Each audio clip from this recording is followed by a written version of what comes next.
You can't be too sure of yourself. You really have to understand.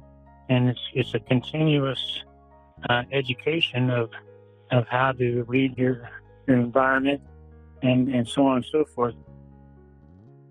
This is Hadley's Insights and Soundbites, where people facing vision loss share what's helped them cope and adjust. I'm Lance Farmer, and I'm from Oxford, Florida.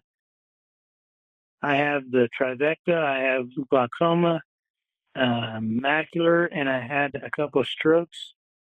I have no peripheral vision and a very narrow field of central vision.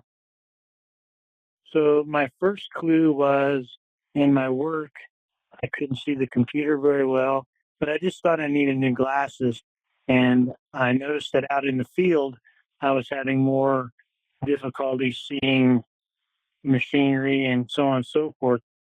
Then one weekend, my wife followed me in her vehicle and I drove home. She called me and said, "Are you okay? Are you sleepy?" And I said, "No, I'm not sleepy." She says, "Well, you're all over the road. You're running up on the curb." And I said, "Well, I think I maybe need some new glasses." So then she started really kind of putting two and two together. And we went to the doctor. And within about 3 to 5 minutes in the doctor's chair, he said, "Oh, yeah, your driving days are over." And that was the start. It just happened that fast. Recently, I was out walking with my dog on an adventure, actually to find a Dairy Queen. I knew where it was at. I knew there was a sidewalk there.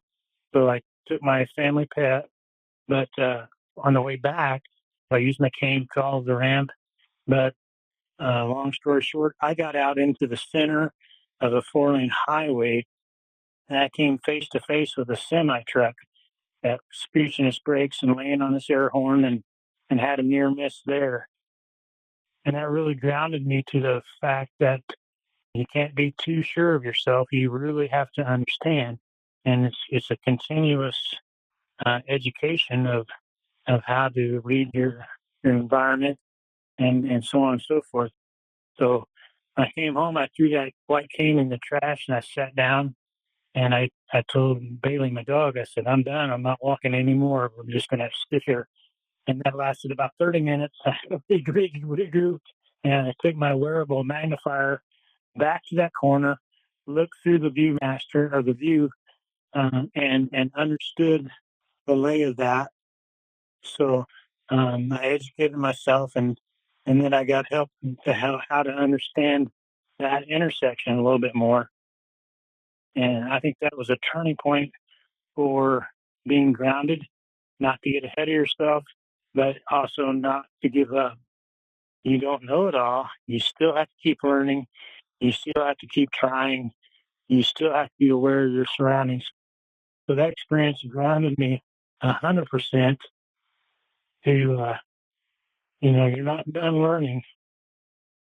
It was very humbling, very grounding, it was a good turning point to say, "Hey, don't give up. Use your skill set, use your tools in your toolbox.